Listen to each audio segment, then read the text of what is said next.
આજે ગીતા જયંતિના દિવસે 40થી પણ વધારે લોકોએ દીક્ષા લીધી. આમાં ફૂલ ટાઈમ દીક્ષા અને કોંગ્રીગેશન દીક્ષા બંને ભક્તો તમને જોવા મળશે. આ છે ફૂલ ટાઈમ પ્રભુજીસ જેમણે હરિનામ અને બ્રાહ્મણ દીક્ષા લીધી, અને બીજા બધા કૃષ્ણ આશ્રય ડિવોટીઝ જે એન્જિનિયર્સ છે, ડૉક્ટર્સ છે, એડવોકેટ્સ છે, જોબ કરે છે, મોટા મોટા બિઝનેસ કરે છે, એ લોકોએ પણ દીક્ષા લીધી.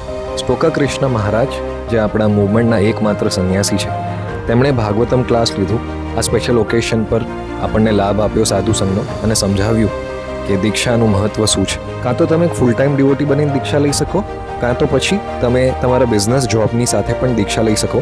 ખાલી તમારે પ્રભુપાદ અને વૈષ્ણવાસ વિગ્રહની સામે પ્રણ લેવાનું હોય કે હવેથી તમે 16 માલા હરે કૃષ્ણ મહામંત્રની ડેલી કરશો અને માંસાહાર, જુગાર, મદિરાપાન અને અવૈધ સંબંધથી વર્જન.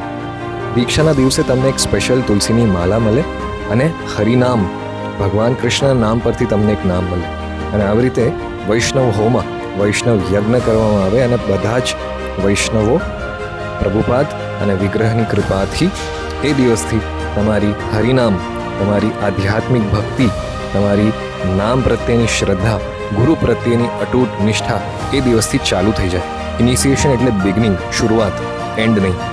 અગર ગમ્યું હોય તો લાઈક કરી નાખજો, સબસ્ક્રાઇબ કરવાનું ભૂલતા નહીં, અને વધારે ને વધારે લોકોને શેર કરજો, કેમ કે ગીતા જયંતિના દિવસે આવી રીતે અલગ અલગ લેંગ્વેજીસમાં ભગવદ્ ગીતા મૂકીને ગીતાનું આ પ્રોગ્રામનું ઇનોગ્રેશન કરીને 700 શ્લોક, 700 શ્લોકનું ગીતા પરાયણ બધા જ સંતોએ, ભક્તોએ, કૃષ્ણ આશ્રયવાળા ડિવોટીઝે મળીને આ ટેમ્પલ હોલમાં અમે આયોજન કર્યું હતું કે બધાને આ 700 શ્લોક રીડ કરવાના, એટલીસ્ટ ચેન્ટ કરવાનો લાભ મળે. આખા વર્ષમાં કદાચ આખી ભગવદ્ ગીતા ટ્રાન્સલેશન સાથે વાંચી ના શક્યા હોય, પણ ગીતા જયંતિના દિવસે એ લાભ તો હરે કૃષ્ણ મંદિર ભાડજમાં તમને મળી જ જશે કે ભગવાનના આ શબ્દો જે છે, જે 5000 વર્ષ પહેલાં કૃષ્ણ બોલ્યા હતા અર્જુનને, એ એટલીસ્ટ બોલવાનો, તમારા મુખેથી પ્રનાઉન્સ કરવાનું એ લાભ તમને મળી જશે.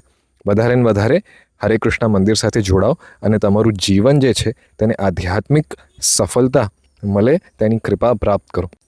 આ ગીતા જયંતિના માસમાં એક ગીતા ગિફ્ટ જરૂર આપજો કોઈને. આવજો બધા. હરે કૃષ્ણ.